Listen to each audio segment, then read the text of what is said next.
spiritual fair. How long do we have? 20 minutes. Or you can go a little longer. I don't know if that Now you worth of shit to say. do. Yeah? How's everybody doing?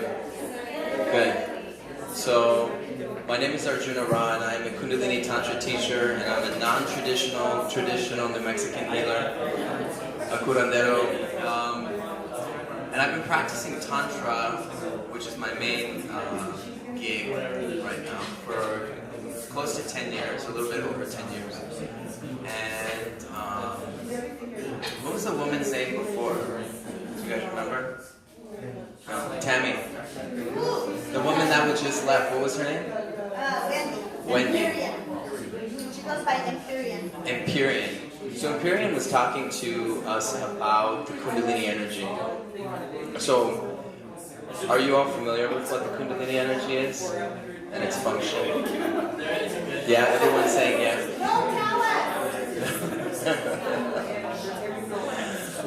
So a lot of, there's two aspects to what we're doing here. So this is kind of like when we talk about mediumship and we talk about clairvoyance and we audience and these kind of like higher chakra functions of what we're doing, and that's a lot of the work here. And a lot of the work that I'm involved in has to do with really acknowledging the body. And so if you've talked to Tammy, you've talked to Anthony, a lot of what we're doing is being able to really kind of take this body and refine it. So there's our energy that we have naturally that's keeping us alive. And then we have higher frequencies of energy. So our bodies kind of function as computers.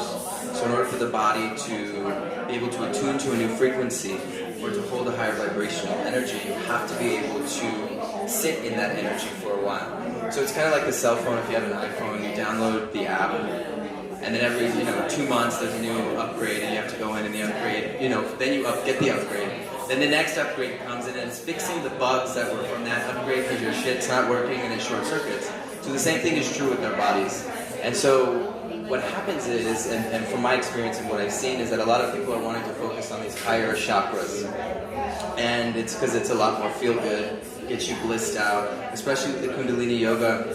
A lot of addicts really love it because it gets you that really intense high. Right, so a lot of people who've gone to sobriety tend to follow under Kundalini yoga because it's giving you that same dynamic expansion of the bliss. So what we do, and the way that I was taught Kundalini yoga and the way that I practice it, is about really using the body as a resource and not omitting it. So in a lot of these spiritual practices, a lot of people want to move outside of the body. So if we look at basic research from what's showing, the number one killer of people right now in the United States is heart disease.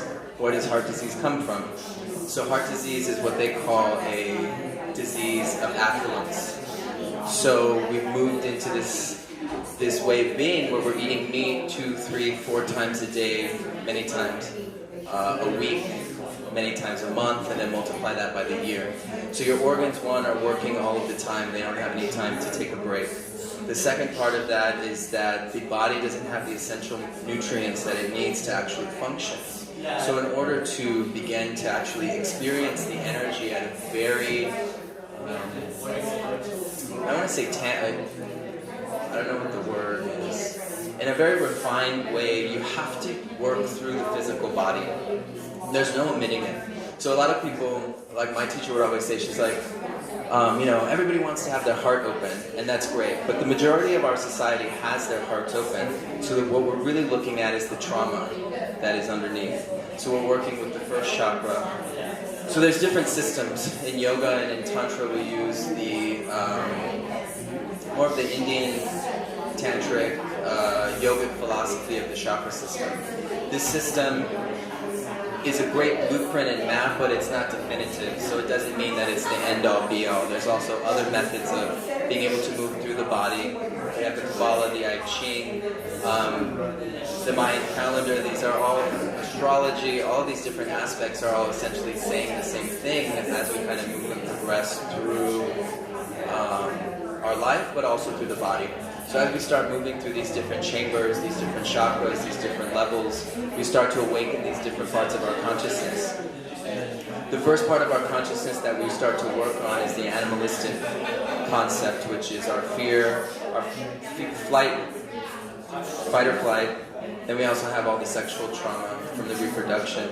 So the way the stories work is that there's a hierarchy of consciousness and awareness, and the animal kingdom the first chakra is where that animal kingdom exists.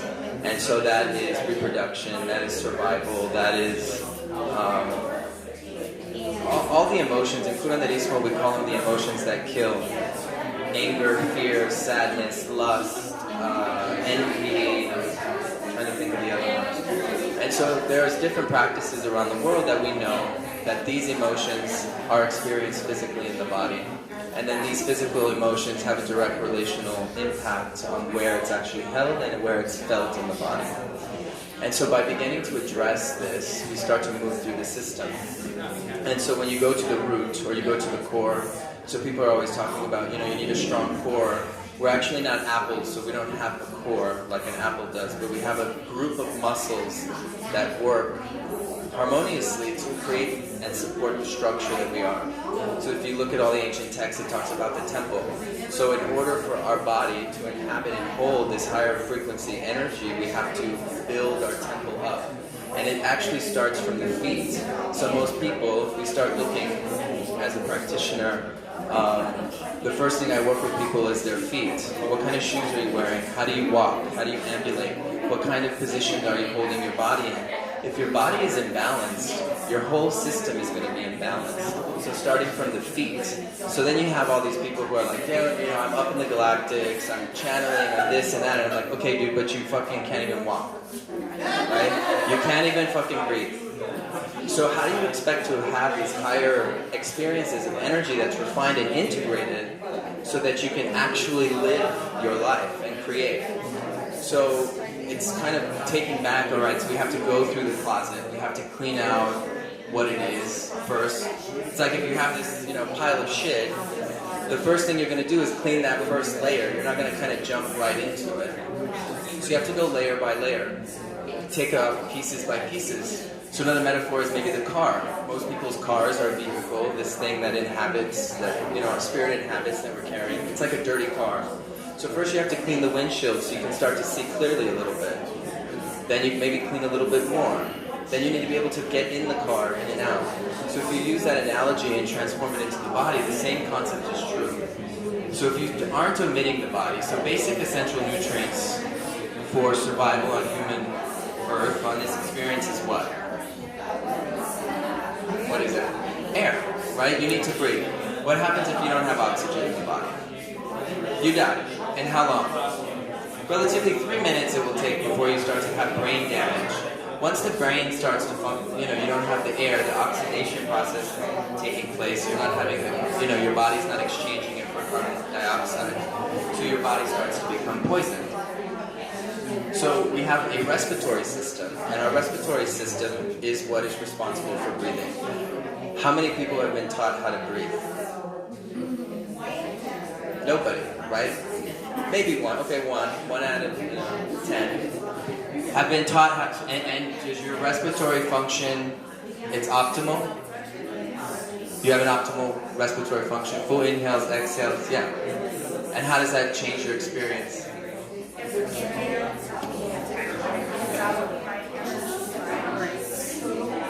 You vibrate, right? So we start vibrating, right? You expand, and then you contract, and then you expand again, and then you contract.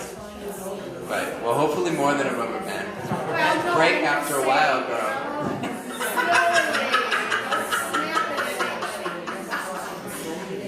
Right. No. So we have 1 out of 10, right? That is actively engaging in their breath. So we know that cancer, all these other physical ailments that happen, disease, can't function in an oxygenized state or body. So then why are we not breathing? And why is it not been taught to us? So one of the main ways that we can actually access our brain is through our breath. So the breath, the conscious breath, is a direct cutoff switch to the active consciousness or the monkey mind in the body. Not to mention you start to take in the oxygen that you need. So once you take in the oxygen that you need, it's going to start to go to these places in the body where illness exists. Because typically illnesses come from pieces of tissue that are not receiving the amount of blood flow, or the oxygen process is not moving. There's other ailments as well. But oxygen is the number one. So just conscious breathing that creates space. It creates space in the body. It creates space in the mind. And it allows the body to have its essential nutrients that it needs. So then what's the next thing that you need after you have air? Water. So then you need to be hydrated. Obviously, right? And we live in the high desert here, so being hydrated is actually, it can be a chore to maintain your hydration and keep your body flowing. So that's the second thing that we need. So oxygen and H2O, clean H2O. Then we need food after that, right? So the essential nutrients, micronutrients, vitamins, minerals, all of these things. So now it comes down to food choices, because what we take into you essentially are what you don't shit, right? So if you're putting shit into your body constantly, you are going to become that. So there's this fad, in Kundalinismo, I see a lot of these healers, and for me, in my mind, I'm like, okay, I have a woman here, and I'm not judging her. Listen, I'm not judging. This is from an observational standpoint. I have a woman drinking a 7-Eleven diet soda, big gulp, and she's sitting here trying to tell this other woman how she needs to heal herself and be healthy. It's like going to the gym and seeing an overweight trainer and wanting to embody and asking them for nutritional advice and asking them to go to the gym. It's not a judgment, it's an observation.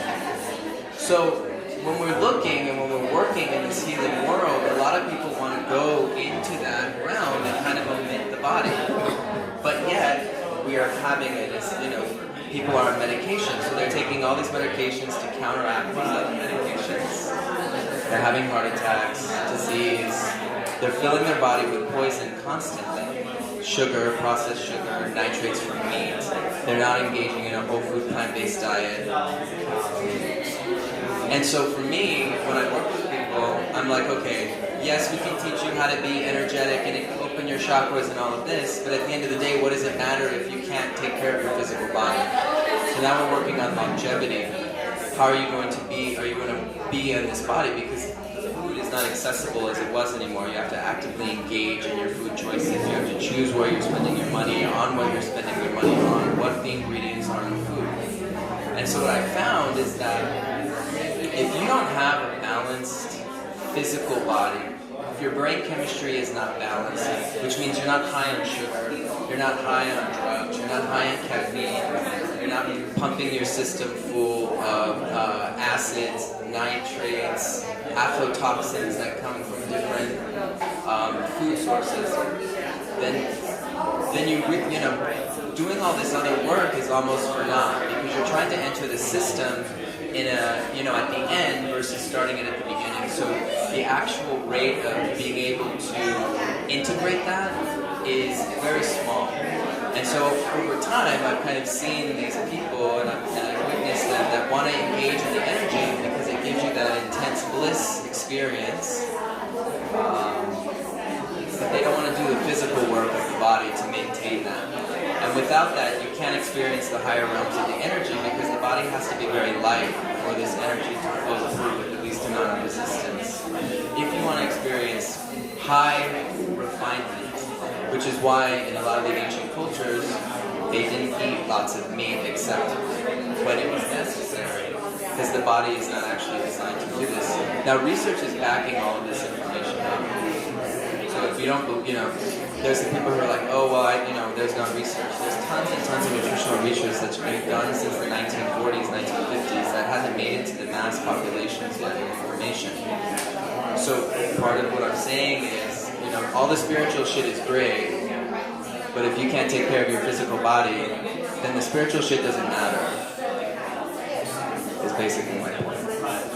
So feeding your body is essential number one. So you have to do that. Then you start moving through. In yoga, we have koshas, or these different layers. We have the Annamaya kosha, which is the food body, which is matter, we're actually made of. Then we have the pranamaya kosha, which comes to the energetic body. Once the energetic body is moving, then you move into the next layer, and the next layer you continue to eventually meet the soul. You move into the emotional body, the spiritual body, and then the bliss body. But what happens is that you can't access them fully if you don't start from the beginning. So there really is no shortcut to any of this. And part of, as we move forward and we continue teaching and sharing this information with people, especially for the kids, they have to be made aware of the choices that the adults are making so that they can mimic what they're doing and put healthy choices into their body. Because now kids are sick all the time, they're pumping them full of drugs, and they're being exposed to a lot more. Their nervous system is having to take in a lot more information and processing, and because of the imbalances, because they're not receiving the proper nutrition, they're not functionally able to react and to respond in a healthy cognitive response system, which then their bodies start to shut down even at an earlier age, which then definitely has an effect on the psychology. So there's more research showing that even all these mental illnesses, all these different issues that are happening in the psychology are being treated with nutrition. And so I think a lot of it is, for me, it's really teaching people and understanding, like, we got to take care of this physical body. You have to be able to refine it. And then once you do that, then you can step into these other layers of physicality, of spirituality. But it's kind of, to omit that is to ignore a large part of yourself. So that's my point. The Kundalini energy, once that gets awakened, like the woman before was speaking about, which takes a process. It's a very long process. It's a lifelong process of Kundalini. But the actual initiation and the activation of it is very intense because you're dealing with, in the first chakra, all those primal instincts and aspects of consciousness. So in there is where everything that you've suppressed that is generational, that has happened to you in this life, trauma, sexual trauma, any type of abuse, any unprocessed emotion, which typically is a lot when people aren't doing spiritual work, has to be brought up and out. You have to actually experience everything that was suppressed in the system. And for a mind that is not consciously aware of that, or not balanced, because, so we go back to my first point, if you don't have a conscious, balanced psyche from the food that you're eating, you're definitely not going to be able to integrate the trauma and the process of the intensity of when the Kundalini first awakens. And so then you go into something I call spiritual crisis. And in that spiritual crisis, your actual brain and the chemistry of your brain gets reconstructed, and it's not able to anchor into a reality. And then we have people who, they go mad, essentially, and it takes a while to reintegrate them back, which could all be avoided if they just took care of their body in the first place. So, if you're interested in learning more, I teach Kundalini Tantra and traditional healing here in New Mexico, all over the world. I just got back from teaching in the Middle East for the last 5 years. The next program I have is in Santa Fe. Actually, I'm teaching Tulum next week, in Tulum, Mexico. But we go in for 5 days, and we sit in this high energy, we build it up, and we start that slow process of cleansing and purifying. So if you're really interested in refining your energy, it's all about purification. Purifying the mind, purifying the body, your environment, everything around you really has to be cleaned and purified, and you have to start through that refinement. So it's through your physical reality before you start moving into the other realities. Otherwise, you can't really access them thoroughly. You're accessing them through a very limited perspective, which typically is okay in that moment, but later on when you're trying to do a more holistic kind of analyzation, I guess, of yourself, you're like, holy shit, I missed all this other stuff. For me, it's about functionality. We don't have a lot of time. You don't want to waste time, money, and energy, so you might as well do shit right the first time. If you're gonna do it. But yeah, you can find me in Tulum. I have one more spot for our retreat that we're doing for the other Muertos there, and then I'll be in Santa Fe. So it's for couples, individuals, who are ready to come and kind of start that journey, that deeper journey. It is intense work, and it should be for everybody, but unfortunately it's not, because people are not that dedicated to really empowering themselves. I think more, it's happening slow and slow, but realistically, if we're looking at it comparatively to the world population, it's a very small amount of people. So typically, there's different sessions where we come in for an immersion for 5 days, and we take you through that process. And essentially, it's teaching you a lifestyle, and you learn how to mimic that lifestyle within 5 days. And then from there, it's your job to go out to your life and live that lifestyle and repeat it, and see how you can integrate it into your life. Most people fail initially, and are able to keep pieces of it, which is important that you do. And then the next time you go into another type of immersion where you're there for a little bit longer, and you're able to keep more and more of it. So that's part of that attuning of the energy each time that you go into. You sit in it long enough, you take it with you, and then you try to hold it as long as you can by doing what the practices are, or the different lifestyle choices that you're making. And then you go back into the group, build that energy again, and go back out. I also offer a month and a half, almost 2-month immersion here in Albuquerque once a year, where I'm teaching you how to really fully immerse in this. So a lot of the practices that we do start at 6 a.m. So you're in class at 6 a.m. for 3 hours doing intense practice, and then you take that energy and you have to go into your day and be able to integrate it. And then we come back at the end for another 3 hours, and we talk about what happened. So you get to see the progress that you made. I did this in the morning, this is how my day went, and now I get to observe and reflect on what that was. So it teaches you the integration of the energy so that you have a higher chance of integrating it into your lifestyle. Because it's really easy to sign up for a retreat and take off to Bali or take off to India or Mexico and be spiritual when your kids aren't bothering you, you don't have to answer the phone, you don't have work, you don't have emails, you don't have to figure out how to do all this shit. It's another story where you have to be spiritual and then live your life. And that's more functional. And so it's really learning, okay, how do I take this into my everyday life and apply it in a way that's going to allow me to use this energy and this power to create my life, to heal myself, to heal the people around me through healing myself, and be able to really embody that energy. So that's all. Thank you so much. If you guys have any other questions, you can find me online, or you can come talk to me, or we'll see you around. Good luck.